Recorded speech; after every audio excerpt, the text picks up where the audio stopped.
অখণ্ডমণ্ডলাকারম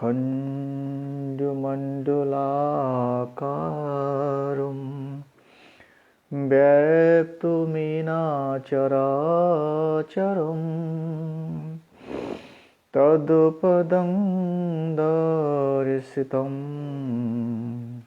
येन तस्मै श्री गुरुवे नमः।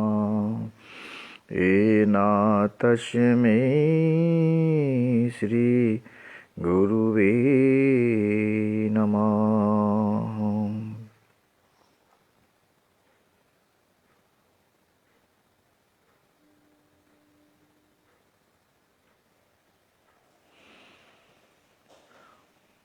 উপস্থিত দর্শকবৃন্দ, আমার বোন ও ভাইরা, চরাচর জগতের সমস্ত প্রাণী ও পদার্থ ঈশ্বর স্বরূপ। আমি এই সকলের মধ্যে দিয়ে পরমপিতা পরমাত্মাকে আন্তরিক শ্রদ্ধাপূর্ণ প্রণাম জানিয়ে আজকের অনুষ্ঠান আরম্ভ করছি।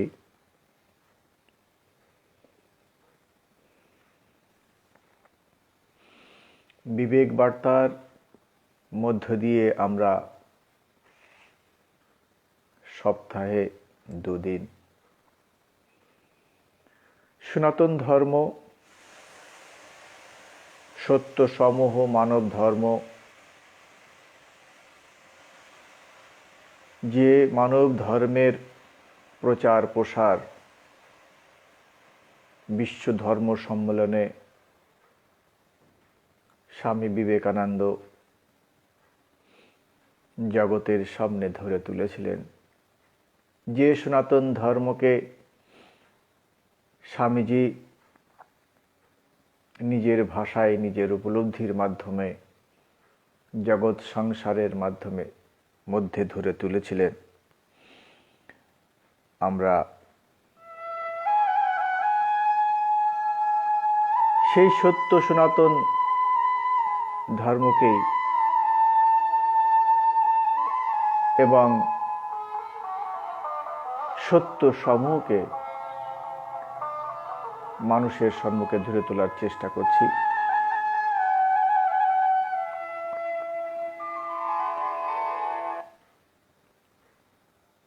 সত্য যা নিরপেক্ষ, এই নিরপেক্ষ সত্য জগতের সকল মানুষের জন্যে প্রযোজ্য, কিন্তু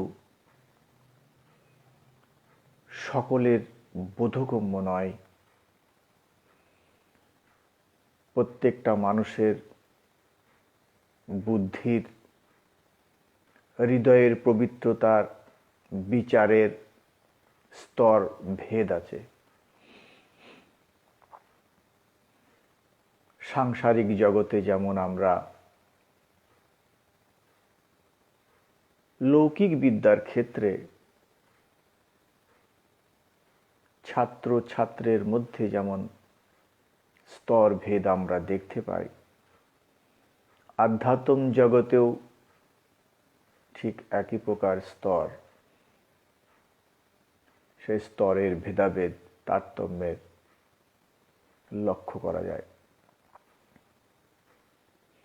শিশুরা প্রাথমিকে পড়ে,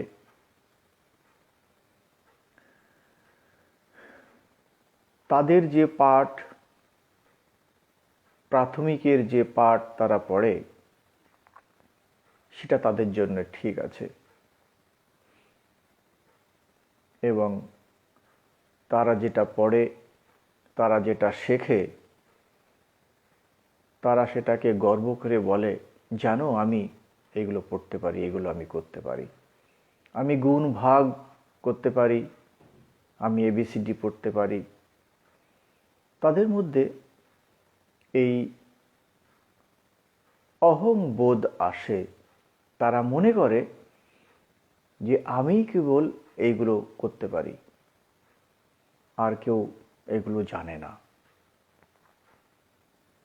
এটা তাদের অজ্ঞানতা।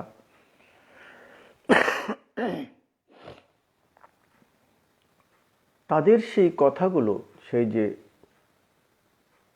শিশুদের যে আদো আদো কথা, তাদের মনের যে গর্ববোধ যে আমি পড়তে পারি, আমি কবিতা বলতে পারি, আমি ছড়া বলতে পারি, তখন বড়রা বলেন একটা কথাই যে খুব ভালো, খুব ভালো, আরো পড়ো, আরো বড় হও। এটা যদি আমরা আধ্যাত্মিক জগতে নিয়ে আসি, অলৌকিক বিদ্যার ক্ষেত্রে নিয়ে আসি, সেখানে মানুষের একটু দ্বিধা বোধ করে মানুষ। যারা প্রাথমিক স্তরে আছে, পুজো পাঠ হবনযজ্ঞ করেন, আরতি করেন, ফুল দিয়ে পুজো করেন, সাজান, মন্দির করেন, মন্দিরে সাজান, এই কাজগুলো যখন তারা করে, তারা ভাবে যে আমরা অনেক বড় ভক্তি করছি।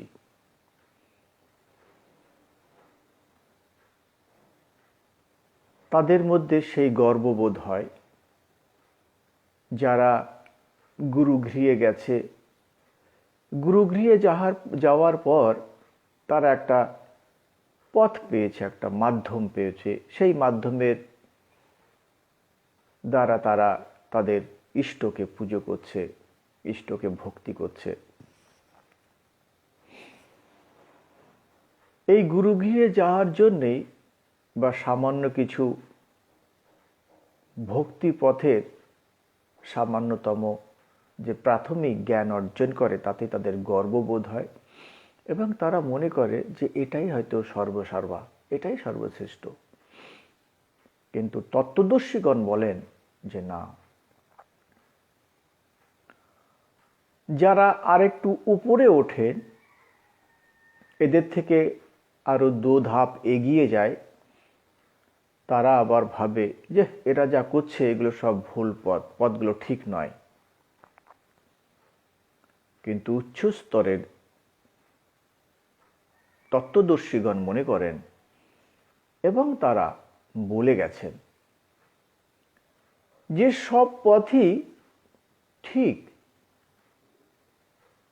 এই যে যারা যা কিছু করছে সবই সেই পরমেশ্বরকে পাওয়ার জন্যই করছে, কিন্তু এটা এখন নিচু স্তর। এরা কালে সেই উপরের স্তরে উঠবে, কিন্তু যারা যা কিছু করছে তাদেরকে বাধা দিও না। যদি সম্ভব হয় তাদের হাত ধরে উপরে উঠানোর চেষ্টা করো। অর্থাৎ তাদেরকে বোঝাতে হবে। যদিও মানুষ সে নিজে নিজে যখন সেটা না বোঝে, অন্য মানুষ তাকে কখনোই বোঝাতে পারেন না। তারা শুধু ইশারা করতে পারে, তারা যুক্তি প্রদর্শন করতে পারে, ব্যাখ্যা দিতে পারেন, কিন্তু বুঝতে তাকে নিজে নিজেই হবে। যে যত তাড়াতাড়ি বুঝবে সে তত তাড়াতাড়ি এই ভক্তির পথে, ভগবান দর্শনের পথে, চূড়ান্ত লক্ষ্যে পৌঁছানোর পথে অগ্রসর হবে। সব স্তর সত্য, কিন্তু সব স্তর সর্বোৎকৃষ্ট নয়। আমরা যেন কখন এটা না ভাবি যে যারা নিচের স্তরে আছে তাদের পথ ভুল, আবার যারা নিচের স্তরে আছে তারা যেন এটা না ভাবেন যে এটাই সব, এর মাধ্যম দিয়েই আমি সবকিছু পেতে পারি।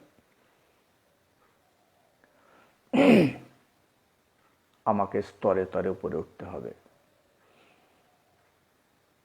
এই সনাতন ধর্ম সম্বন্ধে মানুষ যে যা কিছু বলছেন সব ঠিক বলছেন। আমিও আমার ব্যক্তিগত অভিমত, স্বামী বিবেকানন্দের দর্শন মানুষের সম্মুখে ধরে তুলব। যদিও আজকের যে প্রসঙ্গ সকলের বোধগম্য তো নয়ই, অনেকে এই সম্বন্ধে বিভ্রান্তও হতে পারেন।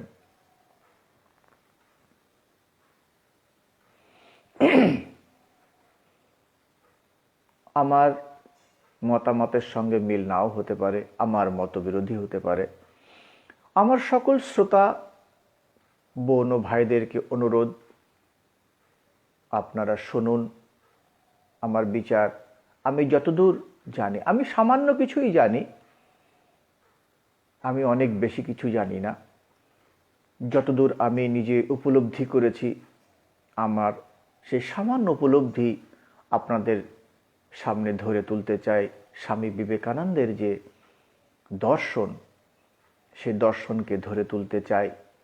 স্বামীজির মতো আমি ধরে তুলতে পারবো না, কারণ তার যে উপলব্ধি অগাধ, আমার উপলব্ধি ক্ষীণ, সামান্য, অতি নিম্নমানের। তো সেই যে দর্শন শুনুন, যদি মনে করেন আমার উপলব্ধি আপনাদের জীবনের কল্যাণের পথে সুগম হবে, কল্যাণের পথে আপনাদের উপকারে আসবে, তবে সেটা গ্রহণ করবেন। আর যদি মনে করেন যেটা আপনাদের জীবনের কল্যাণের, আত্মিক কল্যাণের পথে কোনো উপকারে আসবে না, গ্রহণ করার দরকার নেই, আমাকেই ফিরিয়ে দেবেন। গতদিনের প্রচারে স্বামীজির বাণী ছিল, আমরা শরীর এই জ্ঞানই সর্বাপেক্ষা মিথ্যা। আমরা কেবল মানুষ, এটাই ভয়ানক মিথ্যা কথা। ঈশ্বরের উপাসনা করতে গিয়ে আমরা নিজেদের অন্তর্নিহিত আত্মারই উপাসনা করে আসছি। কথাগুলো শুনতে শ্রুতি মধুর না হলেও, কথাগুলো অত্যন্ত অপ্রিয় হলেও, অযৌক্তিক, অপ্রাসঙ্গিক হলেও এটাই বাস্তব। সেই সম্বন্ধে স্বামীজি তার ব্যাখ্যা তিনি দিয়ে গেছেন, আমি আমার মতো করে ব্যাখ্যা দিতে চাই। এবং আমি যে কথাটি বলবো, এটা আমার ব্যক্তিগত অভিমত নয়, স্বামীজির এবং সনাতন ধর্ম এবং সনাতন ধর্মের যে শাস্ত্র, শ্রুতিশাস্ত্র, সেই শ্রুতিশাস্ত্রের এবং পৌরাণিক কিছু তথ্য প্রমাণ সহ বললেন যে আমরা শরীর এই জ্ঞানই সর্বাপেক্ষা মিথ্যা। আমরা বলতে স্বামীজি কি বুঝালেন? শরীর বলতে কি বুঝায়? গতদিন আমরা আত্মাই যে ব্রহ্ম, তাকে সমুদ্রের সঙ্গে তুলনা করে আমরা বলেছিলাম যে এই জগতের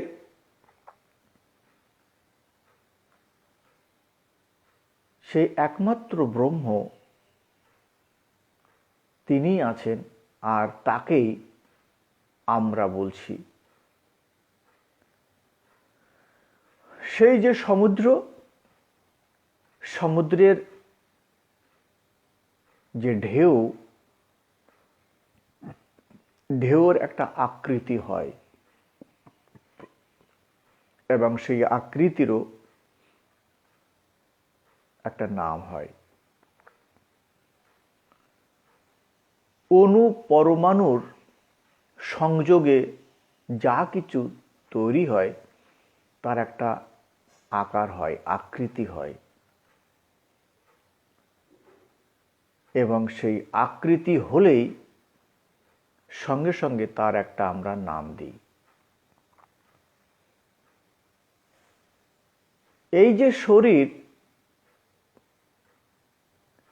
এই শরীর আধ্যাত্মিক ভাষায় বলেন যে পঞ্চভৌতিক, যদিও এটা কেউ 24 তত্ত্ব, 25 তত্ত্ব বলেন, ওর অনেক ভেদ আছে। আমি শুধু একটাই বলবো যে পঞ্চভৌতিক। পঞ্চভৌতিক কি কি? মাটি, জল, আগুন, বাতাস আর আকাশ। এই পঞ্চভৌতিক এই তত্ত্ব, এই অণু পরমাণু, এর দ্বারাই কিন্তু এই শরীরটি গঠন হয়। এই শরীর সৃষ্টি হয়, অর্থাৎ তার জন্ম হয়, আবার এই শরীর ধ্বংস হয়ে যায়, আমরা তাকে মৃত্যু বলি। কিন্তু যার উপরে খেলা চলছে, যে এই শরীর গঠন করছে, যাকে আমরা অবিনাশী বলছি, প্রকৃতপক্ষে কিন্তু সেই হচ্ছে আমরা, সেই হচ্ছে আত্মা। স্বামীজি সেই আত্মতত্ত্বের কথা বললে, আমরা কেউ কিন্তু শরীর নই। এই যে বাহ্যিক যে গঠন,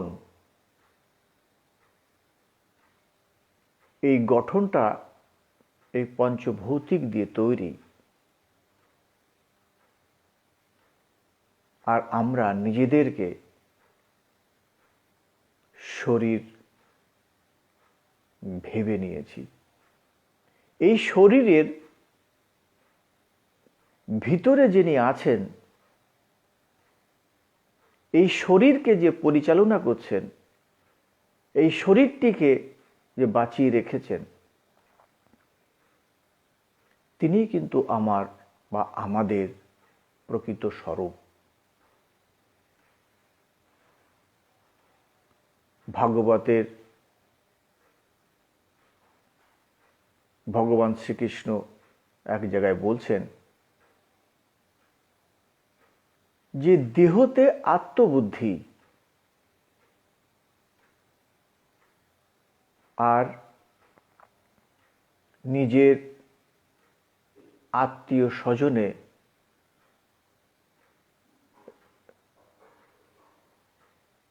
স্বামী স্ত্রী পুত্র কন্যার আদিতে আত্মীয় বুদ্ধি, কাঠ পাথর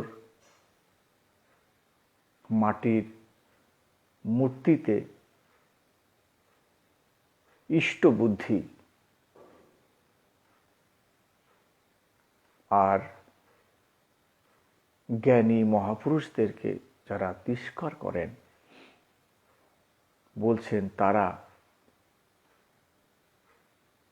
পশু থেকেও অধম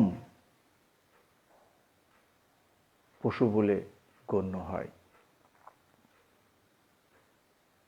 দেহতে আত্মবুদ্ধি, তাহলে আমরা দেহ নই।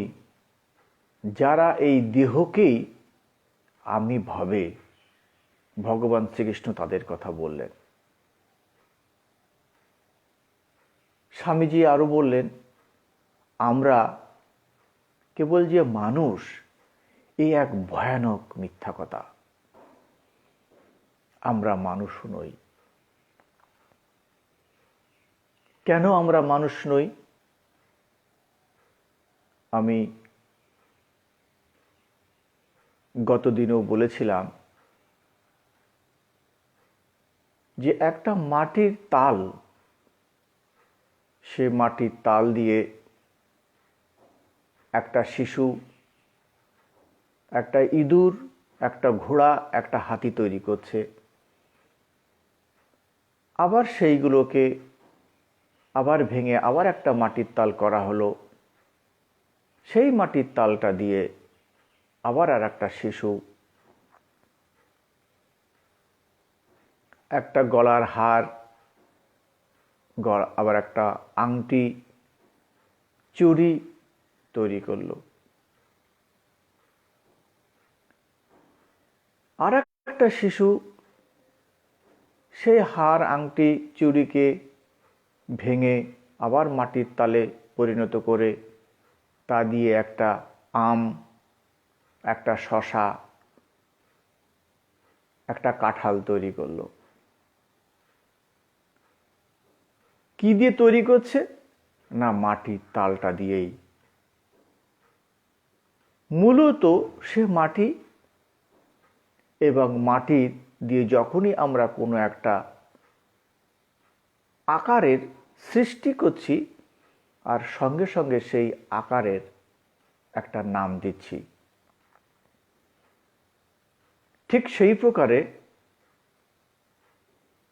জগতের সমস্ত প্রাণী মূলত সেই আত্মা, আত্মতত্ত্ব। আর এই আত্মতত্ত্বই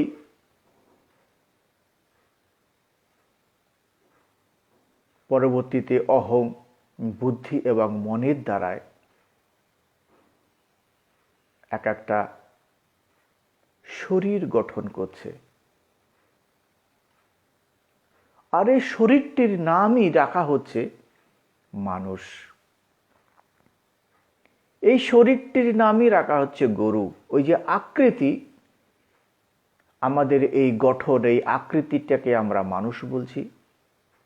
আবার যখন এই অনুপরমাণুগুলো যখন বিসৃষ্ট হয়ে যাবে, তখন দেখা গেল এই অনুপরমাণু দিয়ে আর একটা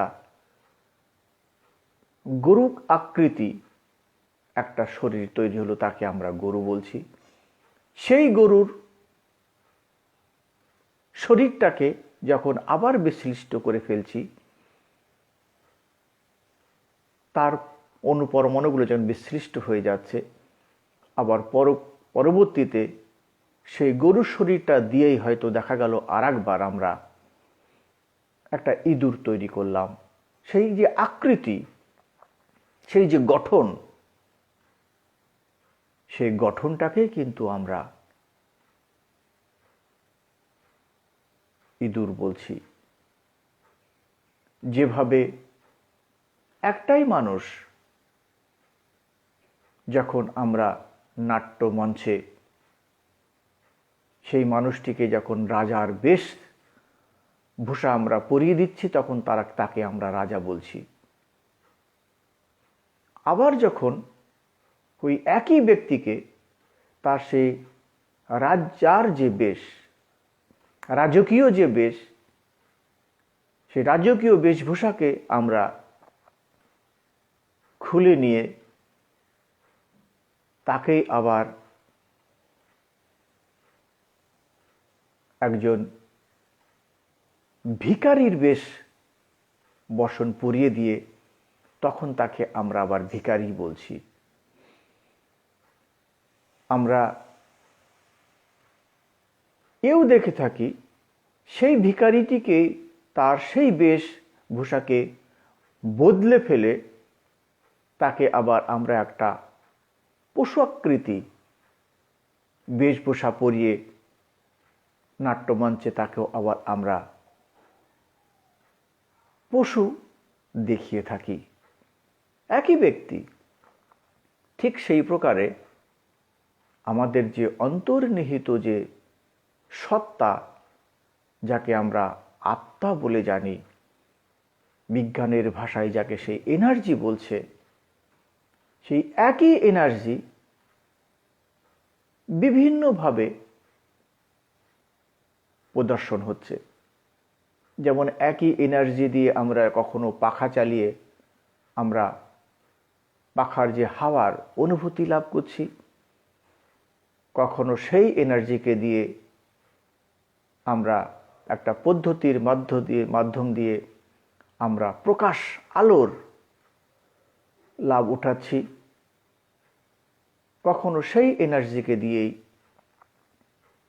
আমরা যন্ত্র পরিচালনা করছি, আবার সেই ইলেকট্রিকের মাধ্যমে সেই এনার্জিকে আমরা প্রয়োগ করে আমরা রান্না করে খাচ্ছি। মূলত কিন্তু সেই একই এনার্জি, কিন্তু তার ব্যবহারের তারতম্যতে, তার প্রয়োগের তারতম্যতে আমরা তাকে বিভিন্ন জায়গায় বিভিন্ন নাম দিচ্ছি। একই প্রকারভাবে সেই যে এনার্জি, সেই যে আত্মতত্ত্ব, সেই আত্মতত্ত্বেও সেও বিভিন্ন সময়ে বিভিন্ন আকৃতির রূপ ধরে যখন জগতে নিজেকে প্রকাশ করছেন, তখন তাকে আমরা সেই নামে জানছি। মানুষ শুধু গঠনটি মাত্র, মূলত সেই পরম তত্ত্ব, আত্মতত্ত্ব, সেই তত্ত্বরই খেলা। আমরা ভগবান শ্রীকৃষ্ণের গীতার 15 অধ্যায় 7 শ্লোকে এর একটা উক্তি আমরা লক্ষ্য করতে পারি। তিনি সেখানে বলছেন, মম ইব অংশ জীবলোকে জীবভূতা সনাতন। সেই যে সনাতন সত্তা, যা শাশ্বত, যার জন্ম মৃত্যু নেই, সেই সনাতন সত্তাই জীবরূপে হয়ে আছেন। কেন জীবরূপ? না, যখন সেই তত্ত্ব, যখন অহং, বুদ্ধি এবং মনের অর্থাৎ জড়ের সংস্পর্শে যখন সে চলে আসছে, যার জন্যে জড় আর চেতনের সমন্বয়ে যখন সে প্রকট হচ্ছে, তখনই আমরা তাকে জীব বলছি। গীতার 13 অধ্যায়ের 2 শ্লোকে একই কথা তিনি বললেন, ইদং শরীরম কান্তেয় ক্ষেত্রম ইতি অবিধীয়তে। এই শরীর একটা ক্ষেত্র, একটা জমি, আর এই ক্ষেতকে যিনি জানেন তিনি হচ্ছেন ক্ষেত্রজ্ঞ।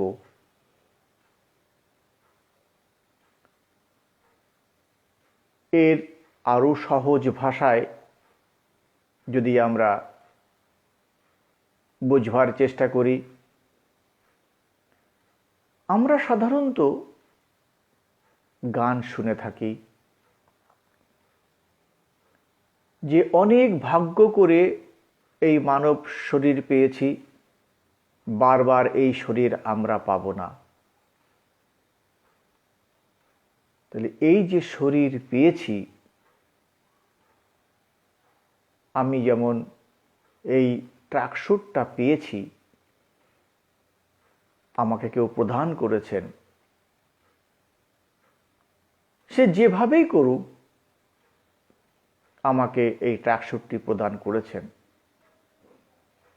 তাহলে আমি পেয়েছি ট্র্যাকস্যুটটি, তো ট্র্যাকস্যুটটি আমি পরে আছি, আমি কিন্তু ট্র্যাকস্যুট নই। ট্র্যাকস্যুট আলাদা বস্তু, আমি আলাদা বস্তু। ঠিক সেই প্রকারের এই শরীরটি আমি পেয়েছি, অনেক ভাগ্য করে এই শরীর পাওয়া যায়। তাহলে আমি আলাদা বস্তু, আমার শরীর আলাদা বস্তু। আমার এই শরীর মরে যাবে,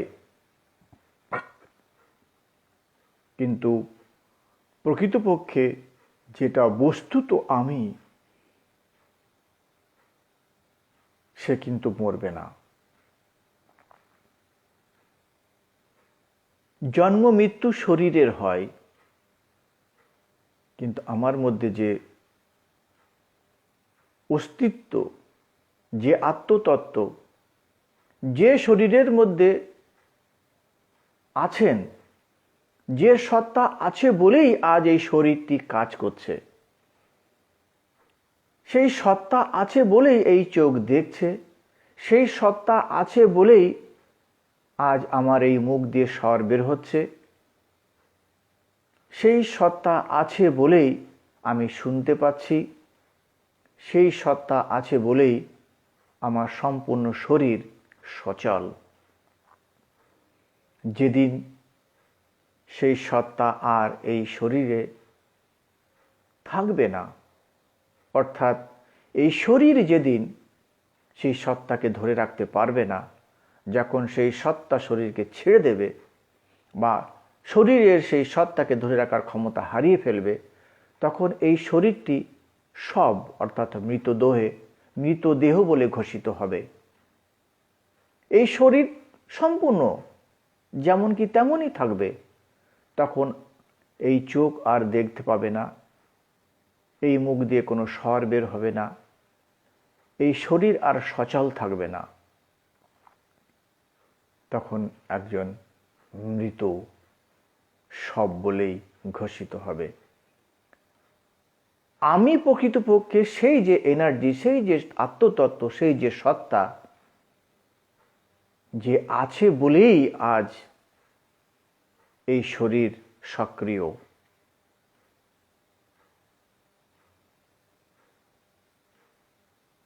আমরা নিজেকে যদি মানুষ বলি, আজ আমি মানুষ, আগামীকাল আমি হয়তো পশু জনিতে চলে যাব, তার থেকেও হয়তো আরও নীচ। শাস্ত্র যেমন বলছে, পশু থেকেও অধম পশু। তো আমরাও আমাদের এই শরীর থেকে অন্য শরীরে চলে যেতেই পারি। সে হচ্ছে জীব যাবে, তাকে আমরা জীবাত্মা বলে জানি। ভগবান শ্রীকৃষ্ণ যে বলে জীবভূতা, জীবলোকে জীবভূতা সনাতন। ভগবান রাম সুন্দর কথা বললেন যে বড়ে ভাগ্য মনুষ্য তন পায়া, সুর দুর্লভ সৎ গ্রন্থ নিগাওয়া, সাধন ধাম মোক্ষ কা দ্বারা পায় নেই যে পরলোক সবারা। যে অনেক ভাগ্য করে আমরা এই মানব শরীর পেয়েছি। সুর কথার অর্থ দেবতা। দেবতারা পর্যন্ত হাত জোড় করে পরমপিতা পরমাত্মাকে প্রার্থনা করছে যে প্রভু আমাকে এই মানব শরীর দেয়া হোক। আর আমরা এই মানব শরীর পাওয়ার পরেও সেই দেবতাদেরকেই পুজো করছি। আবার বলছেন যে সাধন ধাম, এই মানব শরীরই নিজে নিজেই ধাম স্বরূপ। আমরা যেমন বদ্রীনাথ ধাম, বৃন্দাবন ধাম, কাশী ধামে যাই পুণ্য অর্জন করবার জন্যে, মুক্তি পাওয়ার অভিলাষে। শাস্ত্র বলছেন ভগবান শ্রীরাম, তিনি অবতার পুরুষ ছিলেন, 10 অবতারের এক অবতার। তিনি বলছেন এই মানব শরীর নিজে নিজেই একটা ধাম। কিসের ধাম? না সাধন ধাম মোক্ষ কা দ্বারা। যে মুক্তির দরজায় হচ্ছে মানব শরীর। এই মানুষের মধ্যেই সেই অন্তর্নিহিত আত্মা, অন্তর্নিহিত যে ভগবান। এই জন্য স্বামীজি বললেন, ঈশ্বরের উপাসনা করতে গিয়ে আমরা নিজেদের অন্তর্নিহিত আত্মাকেই উপাসনা করে থাকি। ছোট্ট একটা উদাহরণ দিয়ে আমি শেষ করব। আমরা যারা হিন্দু সম্প্রদায়ের মধ্যে আছেন, যারা সনাতন ধর্ম অবলম্বনী অথবা যারা হিন্দু সম্প্রদায়ের মানুষ, তারা দেবদেবীর মূর্তি পুজো করে থাকেন। তাদেরকে আমি বলবো একটু মনোযোগ সহকারে শুনবেন। মূর্তিটা কারিগর বানায়, তাকে আমরা পাল, আগেকার দিনে যারা পাল সম্প্রদায়ের তারাই ঠাকুর গড়াতেন, কিন্তু বর্তমান যুগে আর সেই পেশাগতভাবে সকলে বানায় না। যে কারিগর, যে শিল্পী, সেই বানিয়ে থাকে। কিন্তু এই যে মূর্তি, সে পাথরের হোক, মাটির হোক, কাঠের হোক, যারই মূর্তি হোক না কেন, কারিগর যখন সেটাকে বানায় এবং তাকে যখন একটা সুন্দর সেই নির্দিষ্ট দেবতার মূর্তিতে তাকে রং এবং বিভিন্ন সামগ্রী দিয়ে সুন্দর রূপে সজ্জিত করেন, তখন সে দোকানে থাকে, সে কারিগরের বাড়ি থাকে, সেই মূর্তিকে কিন্তু আমরা কেউ প্রণাম করি না, তখন তাকে আমরা কেউ পুজো করি না। আমরা সেই কারিগরের কাছ থেকে সে যথাযথ মূল্যই দিক অথবা যে কোনো প্রকারে হোক, সেই মূর্তিটাকে যখন আমরা নিয়ে আসি আমাদের বাড়িতে, একটা নির্দিষ্ট স্থানে তাকে রাখি, একজন ব্রাহ্মণকে দিয়ে সেই মূর্তিটাকে কিন্তু আমরা প্রাণ প্রতিষ্ঠা করাই। মন্ত্রদ্রষ্টা ব্রাহ্মণ মন্ত্রের মাধ্যমে, একটা পদ্ধতির মাধ্যমে সেই মূর্তিটির প্রাণ প্রতিষ্ঠা হয়। ব্রাহ্মণ তার প্রাণ প্রতিষ্ঠা করেন, তার চক্ষু দান করেন, তারপরেই কিন্তু সেই মূর্তিটির পুজো হয়। আমরা প্রকারান্তে কি দেখলাম, যে আমরা প্রাণের পুজো করছি। আমাদেরকে এতটুকু বুঝতে হবে যে বর্তমান যুগে এমন কোনো ব্রাহ্মণ আজ আর আমাদের নজরে আসে না যিনি একটা মূর্তির মধ্যে প্রাণ দিতে পারেন। যদি তা সম্ভব হতো তাহলে সে ব্রাহ্মণের বাড়িতে কেউ আর মরবে না। যে মরবে তার মধ্যে আবার তিনি প্রাণ প্রতিষ্ঠা করে দিতে পারেন, কিন্তু সেটা হয় না, সে আলাদা বিষয়। আমরা যখন এটা খুব ভালোই বুঝতে পারলাম যে পুজোটা কিন্তু আমরা প্রকৃতপক্ষে প্রাণেরই করছি, তাহলে একটা মূর্তি এনে তার মধ্যে প্রাণ দিয়ে মিছিমিছি প্রাণ দেওয়ার অভিনয় করে সেই মূর্তিটিকে পুজো না করে আমাদের মধ্যে যে প্রাণ অবিকল প্রাকৃতিকভাবে অলৌকিকভাবে যে প্রাণ আমাদের মধ্যে আগে থেকেই অবিকল আছেন, সেই প্রাণকে জেনে কেন না আমরা তার পুজো করি। আজ পর্যন্ত ইতিপূর্বে যত মহাপুরুষ, যত অবতার পুরুষ এসেছিলেন, তারা প্রত্যেকেই আমাদেরকে এই ভাবনায় দিয়ে গেছেন। তারা প্রত্যেকেই নিজ নিজ আত্মার পুজো করেছিলেন এবং নিজের অন্তর আত্মার মধ্যেই সেই পরম আত্মা, যাকে আমরা বলছি যে সর্বে সর্বা, যে সকলের ঈশ, যে ঈশ্বর বলছি, সেই ঈশ্বরকে নিজের মধ্যেই দর্শন করেছিলেন, নিজের মধ্যেই লাভ করেছিলেন। ভগবান শ্রীকৃষ্ণ গীতার 4 অধ্যায়ের 34 এবং 35 শ্লোকে তিনি এই কথাই বললেন যে, হে অর্জুন, তুমি তত্ত্বদর্শীর শরণে যাও। ছলনা, কপটতা, অভিমান, অহং ত্যাগ করে তাকে শ্রদ্ধাপূর্বক দণ্ডায়াবাদ প্রণাম করো, তার সেবা করো, যথাসাধ্য তাকে সেবা করো এবং অতি বিনম্রভাবে তাকে জিজ্ঞাসা করো।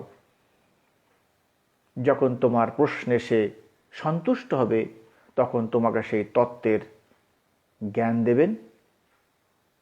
যে জ্ঞানের দ্বারাই তোমার সমস্ত মোহ দূর হবে এবং প্রথমে নিজের মধ্যে সেই পরমপিতা পরমাত্মাকে দর্শন করবে এবং তারপর সর্বভূতে সেই আত্মাকে এবং আমার মধ্যেও তাকে দর্শন করবে। স্বামীজি সেই কথাই বললেন যে ঈশ্বরের উপাসনা করতে গিয়ে আমরা আমাদেরই অন্তর্নিহিত আত্মাকেই কিন্তু পুজো করে আসছি। এ আজ নতুন নয়, অনাদিকাল থেকে এটা বয়ে আসছে। মানুষের প্রশ্ন থাকতেই পারে, তাহলে কি এই মূর্তির পুজো করা ঠিক নয়? না, তা নয়। আমি প্রথমেই বলেছি, আমাদের ঋষিরা প্রথমেই একথা বলে গেছেন, তারা একথা ঘোষণা করে গেছেন যে যে যা কিছু করছে সব ঠিক করছে, কিন্তু যে যা করছে তা সব সর্বোৎকৃষ্ট নয়। প্রাথমিকে তারা অবশ্যই পড়বে,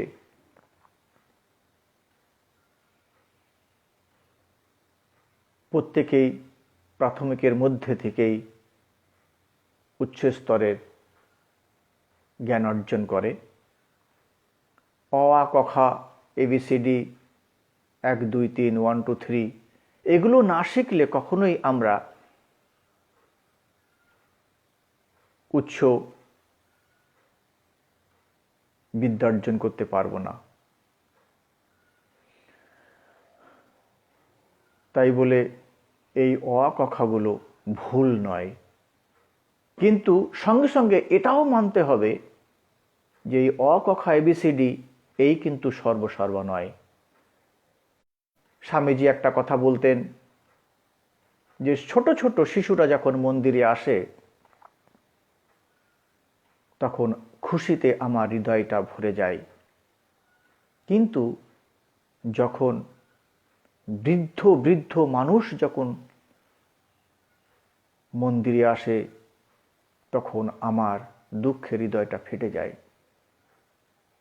তিনি এর মধ্যে দিয়ে কি বোঝাতে চাইলেন? তিনি বুঝাতে চাইলেন শিশুরা অবশ্যই মন্দিরে আসবে, তারা জানবে, তাদের মধ্যে খোঁজ হবে, জিজ্ঞাসা থাকবে যে এই নির্জীব মূর্তিটাকে আমরা কেন পুজো করি। সে কালে কালে বুঝতে পারবে, জানবে যে প্রকারান্তে আমরা মূর্তিটিকে না আত্মাটাকেই আমরা পুজো করব বা আত্মাকেই আমরা পুজো করতে চাই।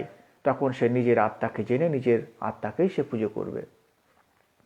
কিন্তু যে বৃদ্ধ, যে আজ বাদে কাল যে প্রাণ ত্যাগ দেবে, যে মারা যাবে, সে আজও জানলো না যে এই নির্জীব মূর্তিটাকে আমরা কেন পুজো করি। সে আর কবে জানবে? সে আর কবে পুজো করবে? এই জন্য আমার বোন ও ভাইদেরকে করজোড়ে প্রার্থনা,